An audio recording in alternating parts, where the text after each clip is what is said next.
Hello everyone. In this lecture, I am going to discuss with you statement of convolution theorem and some examples based on convolution theorem. So we start from statement of convolution theorem.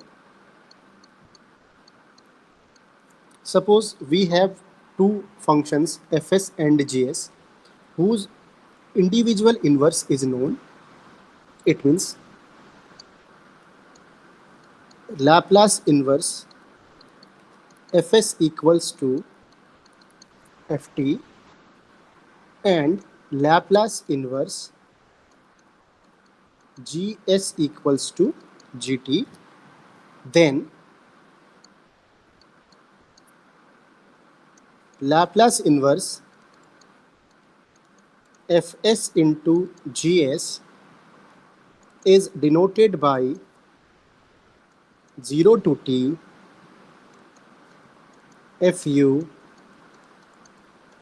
g t minus u du, and we call it f star g.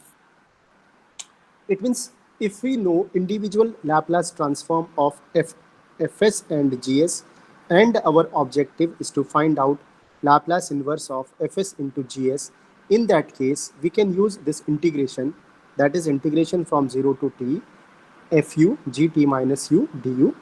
If we solve this integration, then we get Laplace inverse of fs into gs. Now we solve some example based on this theorem.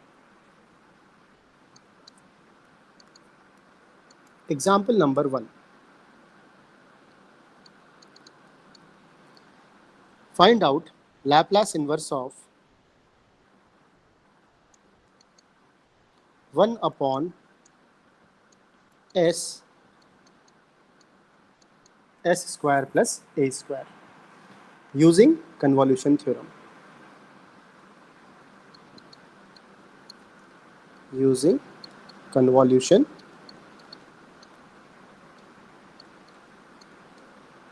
As you know, we can find out this inverse with the help of partial fraction as well. But in this case, we see how can we find its inverse using convolution theorem. So let us consider fs equals to 1 upon s square plus a square and gs equals to 1 upon s. Now we find their individual inverse. Laplace inverse fs can be written as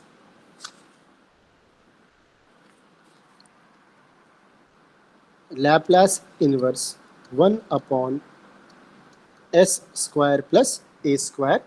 If we see this function carefully, it is of type a upon s square plus a square. A is missing from numerator. Therefore, we divide by a and multiply by a. Now, this one will become sine 80, as Laplace inverse of a upon s square plus a square is sine 80. Say this is ft. Say this is ft. Now find Laplace inverse gs. We substitute the value of gs. Gs is 1 upon s and Laplace inverse of 1 upon s is 1. Say this is our gt. Now we have ft, we have gt. We can apply convolution theorem. Then we write using convolution theorem, using convolution theorem, Laplace inverse fs into gs will become 0 to t fu g t minus u du. What does it means? It means in place of ft, we put u and we substitute the value of ft. The integral will become 0 to t ft.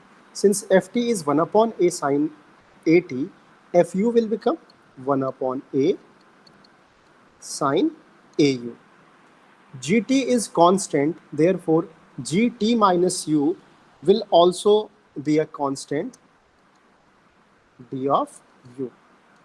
We have to integrate 0 to t sine au du. Now, we all know integration of sine au du will be 1 upon a minus cos au upon a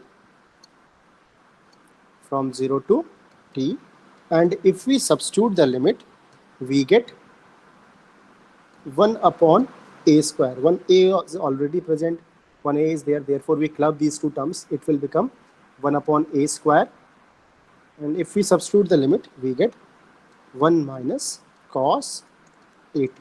So this is our answer, therefore we can write Laplace inverse 1 upon s into s square plus a square will be 1 upon a square 1 minus cos at. Now, one more example based on this property.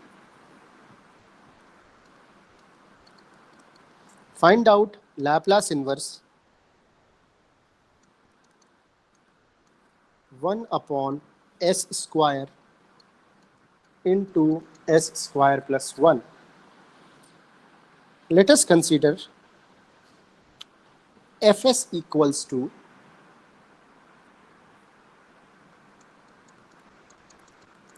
one upon s square plus 1 and gs equals to 1 upon s square. Then we find its individual inverse. Laplace inverse fs will become Laplace inverse 1 upon s square plus 1, which is sine t. As we know, the Laplace transform of sine t will be 1 upon s square plus 1. Say this is equals to f of t. Then we find Laplace inverse gs. Laplace inverse gs will become 1 upon s square. We all know the function whose Laplace transform is 1 upon s square is nothing but t. Therefore, this is equals to t and we call it g of t. Once again, apply convolution theorem.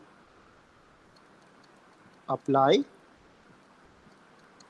convolution theorem. We get Laplace inverse of fs into gs equals to 0 to t fu g t minus u du. We substitute the value of ft and gt in this integral. It will become 0 to t fu. Since ft is sine t, therefore fu will become sine u. And what about gt minus u? If gt equals to t, then gt minus u will become t minus u du. Now we apply product rule of integration. It will become, say this is first, this is second, t minus u integration of sine u. This is minus cos u minus differentiation of t minus u. Since t is a constant, therefore its differentiation will equals to 0 and differentiation of u will become 1 and integration of this function. Integration of cos u is sine u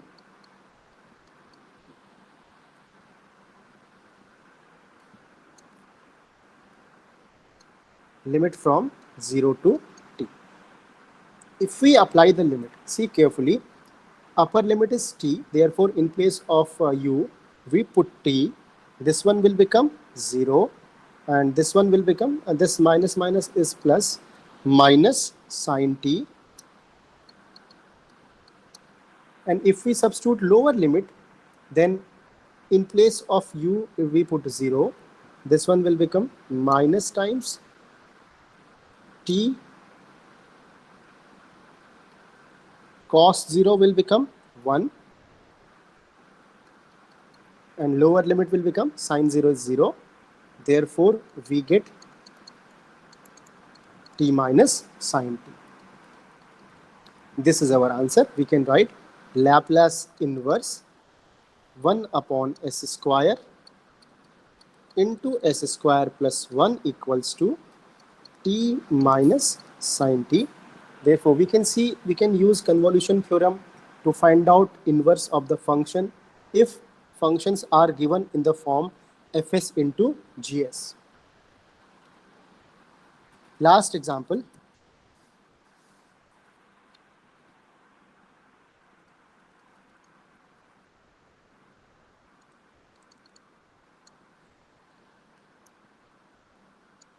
Find out Laplace inverse 1 upon s minus 2 s plus 2 whole square. Once again, you can see you can take any function as fx, you can take any function as gs, but remember you should know their inverse.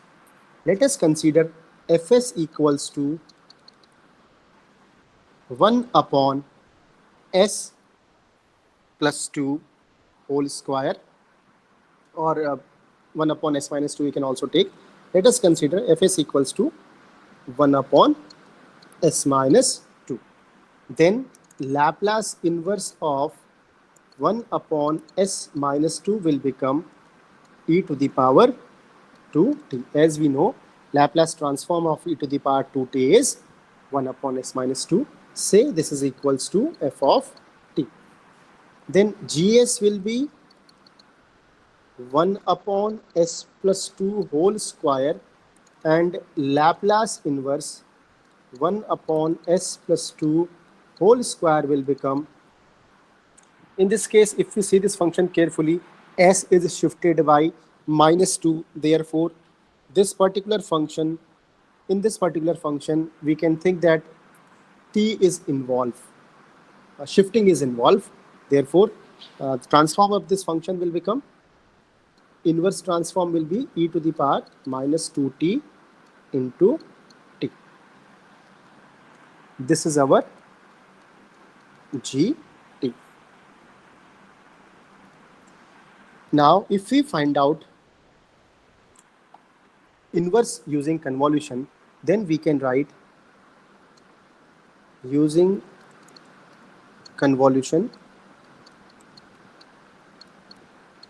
we can write Laplace inverse fs into gs equals to 0 to t fu g t minus u du. As I told you that we can take any function as fs, we can take any function as gs. Suppose I use ft as gt, okay, or gt as ft, then I can also solve this question with the help of this convolution theorem. This one will become 0 to t fu will become e to the power 2u. Gt minus u will become, in place of t we put t minus u, e to the power minus 2 times t minus u into t minus u du. We simplify this term. What will happen? This one will become 0 to t e to the power 2u, e to the power minus 2t, and e to the power minus 2 minus u will become e to the power 2u into t minus u du. E to the power minus 2t can be taken outside. If we take e to the power minus 2t outside, due to t as a constant, the above integral will become 0 to t e to the power 4u t minus u du. Once again, we can integrate it. See carefully. It will become e to the power minus 2t. Take this one as first function. T minus u, integration of e to the power 4u. This one will become e to the power 4u upon 4 minus differentiation of t minus u. Since t is a constant, it will 0, and differentiation of u will minus u will become minus u. Integration of this particular term, e to the power 4u upon 16, limits from 0 to t. Now substitute the limit, e to the power minus 2t. Upper limit, in place of u, we put t. This one will become t minus t will become 0. Therefore, this term becomes 0. And what about this term? This one minus minus will become plus. This is e to the power 4t upon 16. Now substitute lower limit. Lower limit, in place of u, we put 0. This one will become minus t. And e to the power 40 will become 1 upon 4. What about this term? Minus 1 upon 16. Simplify the term. Take 16 as LCM. If we take 16 as LCM, this one will become e to the power minus 2t upon 16, and this one become e to the power 4t minus 4 times t minus 1, or we can write 1 upon 16 e to the power 2t minus 4 times t e to the power minus 2t minus e to the power minus 2t. Okay, this is all for today. Now in next lecture, I will discuss some more examples based on this type. Thank you.